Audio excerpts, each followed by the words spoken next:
네, 저희가 관련된 건을 임주혜 변호사와 자세하게 짚어보도록 하겠습니다. 안녕하십니까? 네, 안녕하세요. 네, 전해드린 대로 경기도 법인카드 이용 혐의로 검찰이 이재명 민주당 대표를 재판에 넘겼습니다. 먼저 어떻게 사건이 발단이 된 것이고 검찰이 어떤 혐의가 있다고 본 건지 짚어주시죠. 네, 이번에 문제되고 있는 혐의는 업무상 배임입니다. 업무상 배임이라고 한다면은 어떤 업무 관계에서 내가 맡고 있는 그 역할이 있고 그에 따라서 유용할 수 있는 자금이 있을 때 이걸 내가 사적 용도로 사용했다면 이것이 결국 내가 속해 있는 그 기관에 손해를 끼치는 것이 되기 때문에 네. 형사적으로 처벌하는 그런 죄형인데요. 이 업무상 배임 혐의가 지금 이재명 대표에게 문제가 되고 있습니다. 어제 추가로 이제 기소가 된 부분이 있었는데 네. 결국 경기도지사로 재직하던 시절에 이 경기도의 소속의 그 법인카드를 사적으로 유용해서 이 부분을 착복했다는 혐의를 받고 있습니다. 크게 그 혐의점을 보자면 어제 새로 제기된 부분, 이 관용차와 관련된 부분, 관용차를 사적인 용도로 사용했다는 부분이 있고요. 그리고 샌드위치나 뭐 초밥, 소고기 같이 이재명 대표와 김혜경 씨가 자택에서 먹고 마시는 그런 음식들에 대해서도 법인카드로 결제했다. 이런 부분들이 문제가 되면서 결국 사적으로 이 공금이라고 볼 수 있는 법인카드를 사용한 부분, 그리고 관용차를 개인적인 용도로 이용한 부분이 업무상 배임 혐의로 이번에 기소가 되게 된 것입니다. 예, 관련 내용을 수사하던 경찰은 이 사건과 관련해서 부인 김혜경 씨 그리고 수행비서 정모 씨 그리고 별정직 공무원 배모 씨와 관련해서는 검찰에 넘겼지만 이 대표는 이전에는 불송치 결정을 내렸잖아요. 검찰과 경찰이 달랐던 이유는 뭘까요? 그렇습니다. 이전에는 이재명 대표에 대해서는 경찰 측에서는 불송치 결정을 했었고요. 예. 김혜경 씨와 그 수행 비서로 알려진 배모 씨에 대해서만 이제 송치 결정을 했었습니다. 근데 이번에 이재명 대표도 기소된 부분은 당시에는 불송치 결정이 있었을 때는 이렇게 법인카드를 사적으로 사용한 부분에 대해 이재명 대표가 직접적으로 연관되어 있는 부분은 발견하지 못했다는 것이 이유였습니다. 예. 하지만 이번에는 이 카드 사용 내역처 등에 대한 어떤 압수수색 등이 있었고요. 그리고 경기도청 등의 압수수색을 통해서 실제로 이런 부분이 사용이 되고 또 이렇게 법인카드로 사용한 부분이 집행되기 위해서는 관련해서 문서 같은 것이 만들어지고 집행 승인이 있어야 되는데 이 과정에서 전 경기도의 어떤 비서실장 같은 부분들이 관여했다. 이런 부분들의 증거가 확보된 점이 좀 차이점이 있다고 볼 수 있을 것 같습니다.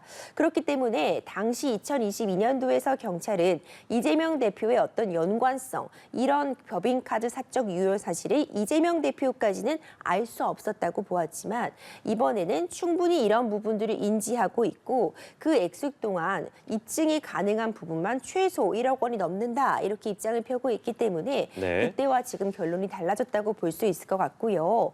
반면 얼마 전에 공직선거법 위반으로 벌금 150만 원을 1심에서 선고받은 김혜경 씨 같은 경우에는 2년 전에는 이런 법인카드 사적 유용과 관련해서 혐의점이 있다고 보아 이제 기소 처분을 받았지만 그때 당시에는 이제 송치 결정을 받았지만 네. 이번에는 기소 유예가 되었는데요. 그러니까 기소 유예라고 한다면 어떤 범죄 사실에 대한 혐의점은 인정이 되지만 뭐 가담의 정도라던가 뭐 빈도, 기타 재반 사정을 고려했을 때 지금 당장 기소를 하지 않고 유예한다 이런 의미인데 이미 공직선거법 위반에서 이제 벌금 150만 원을 선고받은 점 그리고 이번 동일한 사건을 통해서 남편인 이재명 대표가 지금 기소가 된 점 이런 네. 점들 그리고 상대적으로 지금 김혜경 씨에 대한 업무상 배임의 그 액수가 한 800만 원 정도로 지금 추산이 되고 있어서 상대적으로 경미한 점 이런 점들이 감안이 되어서 이번에 기소 유예 처분이 내려졌다고 볼 수 있을 것 같습니다. 네, 근데 이 대표의 업무상 배임 혐의 같은 경우에는 유무죄를 가리기가 어렵다라는 얘기도 있습니다. 그러다 보니 좀 양측이 첨예하게 대립할 것 같은데요. 그렇습니다. 이제 이재명 대표 측에서도 사실 총력전을 기울이면서 방어를 할 수밖에 없는 상황입니다. 이제 유무죄를 가르는 그 기준은 과연 이재명 대표가 이런 부분을 세세하게 다 알 수 있었느냐 이런 부분들이 쟁점이 될 수 네. 있거든요. 그렇기 때문에 이 부분, 그러니까 알 수 없었다 내지는 법인카드로 이제 사적으로 유용한 부분이 없다 이런 부분을 부분을 좀 전면으로 다툴 필요가 있어 보이는데요. 특히 이제 뭐 과일로 뭐 수천만 원을 뭐 구매했다는 그런 의혹이라던가 그리고 이제 전용 관용차 문제 지금 이번에 새로 지금 기소되면서 문제되고 있는 것이 이 관용차 부분을 좀 짚어볼 필요가 있을 것 같은데요. 네. 일단 이재명 대표가 경기도지사로 당선된 이후에 이 제네시스 차량을 구매를 했고 결국 대외의 어떤 그런 귀빈들을 대접한다거나 아니면은 경기도의 업무를 수행하기 위해서 이용돼야 되는 차임에도 불구하고 지금 이재명 대표와 김혜경 씨가 거주하고 있는 아파트에 그 아파트 스티커를 부착해 두었다. 그러니까 상시로 그 아파트에 주차가 가능하도록 해 두었다고 하는 점 그리고 인근에 행정복지센터를 이 해당 관용차의 차고지로 지정을 해 두었는데요.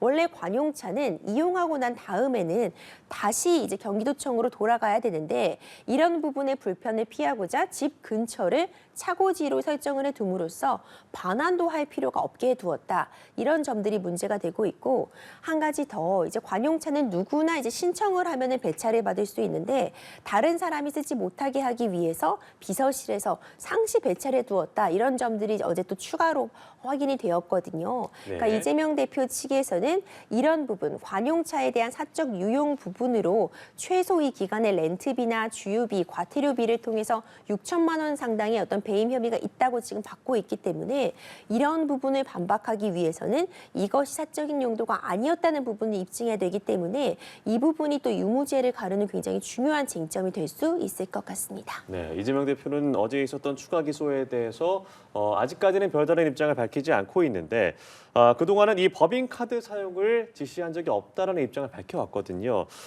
사실 근데 이제 이게 녹취가 공개가 되거나 뭐 녹음을 하지 않는 이상 그걸 어떻게 확인할 수 있는지 궁금하거든요. 어떤 점이 좀 쟁점이 될까요? 그렇죠. 이걸 구체적으로 알 수 있었느냐가 쟁점이 될 수 있을 텐데 예. 앞서 있었던 김혜경 씨에 대한 공직선거법 위반 재판도 이제 함께 언급을 할 수밖에 없을 것 같아요. 예. 아직까지는 1심 선고이긴 하지만 당시에도 어떤 민주당의 어떤 배우자들, 지금 관련자들에 대해서 식사를 대접한 부분이 문제가 되었는데 이 당시에 이때도 법인카드를 사용했고 이 배모 씨라는 수행비서가 직접 결제를 했다고 알려져 있는데 이 부분에 대해서 이 해당 공직선거법 위반 1심 재판에서 김혜경 씨가 이 부분을 알 수 있었고 사실상 오랜 기간 묵인해 왔기 때문에 진행이 가능했다는 점이 인정이 되었거든요.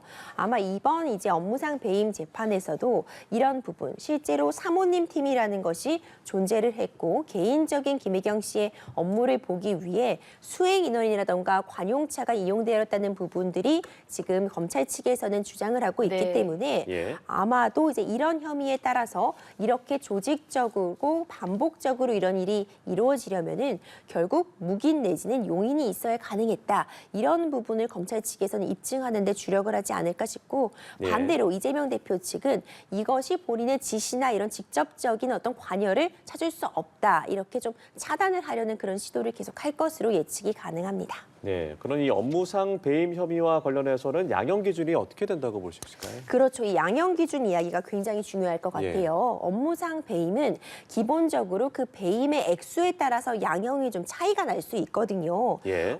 만약 그 업무상 배임에 해당하는 액수가 뭐 100만 원에서 1000만 원 정도의 사이 있다고 한다면 3년 이하의 징역 3천만 원 이하의 벌금으로 구성이 되어 있고요.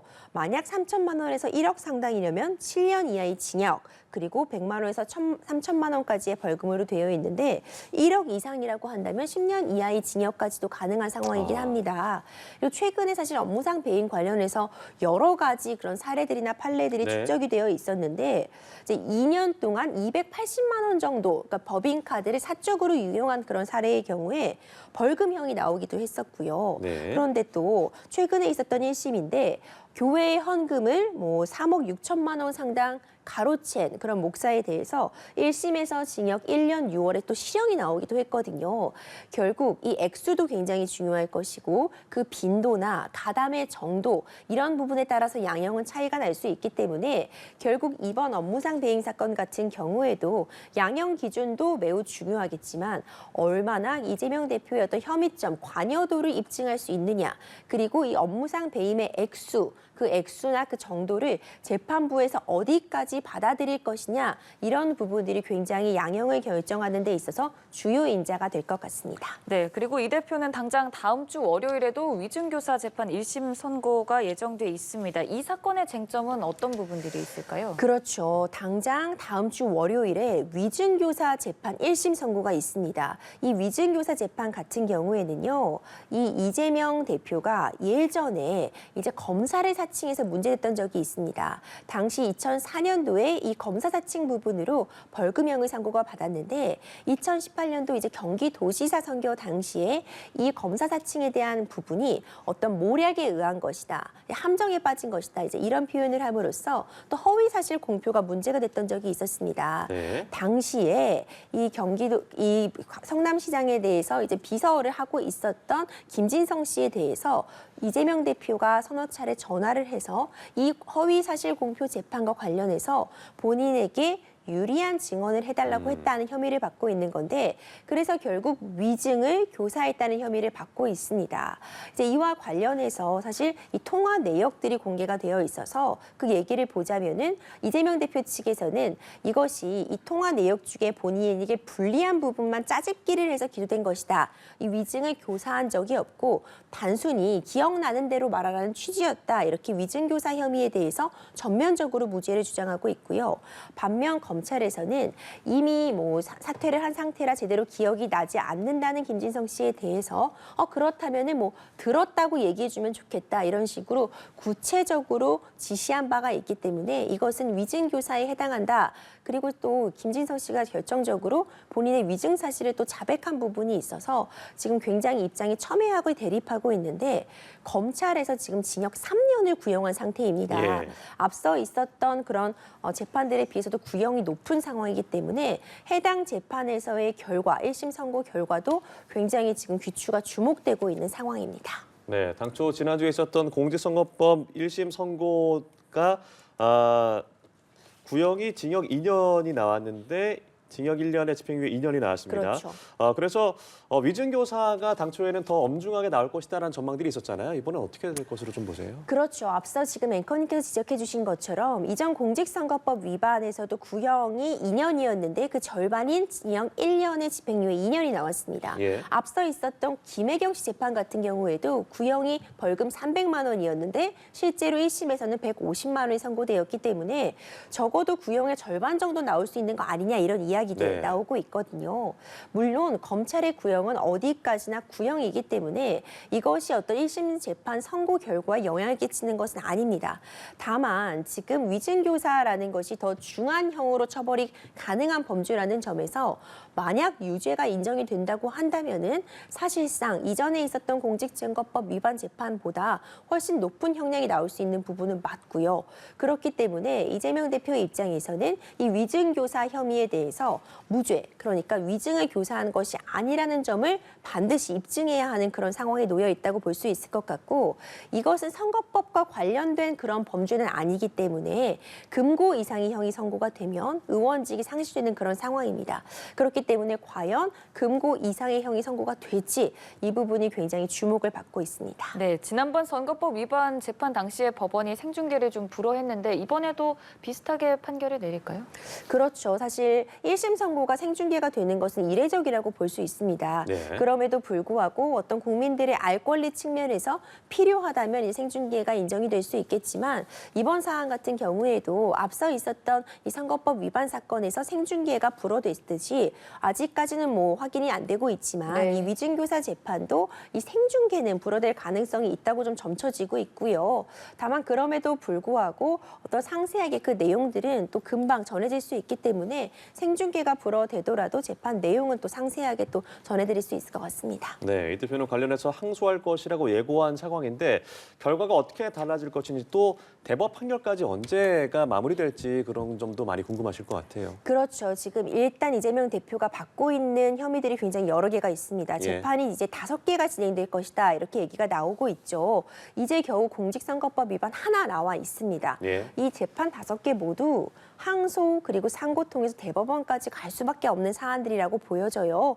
양측 모두 입장이 첨예하게 대립하고 있고 이재명 대표 입장에서도 앞으로 사실 차기 대권 주자이기 때문에 이 사법 리스크를 털고 가기 위해서라도 끝까지 투쟁하고 다툴 수밖에 없는 상황이거든요.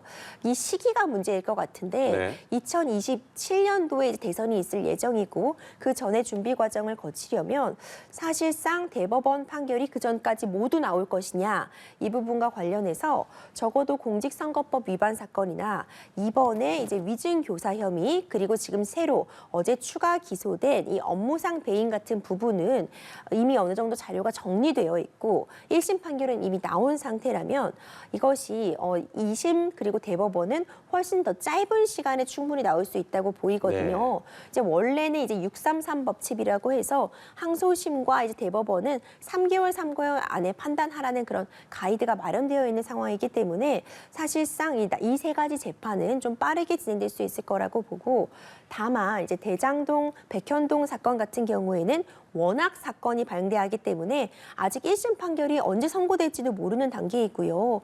대북 송금 같은 이 사건 같은 경우에는 아직도 지금 재판을 준비하는 단계라서 이 두 가지 재판의 경우에는 상당한 시일이 소요될 수 있다. 이렇게 좀 예측 가능합니다. 네, 알겠습니다. 지금까지 임주혜 변호사와 함께 얘기 나눠봤습니다. 고맙습니다. 고맙습니다.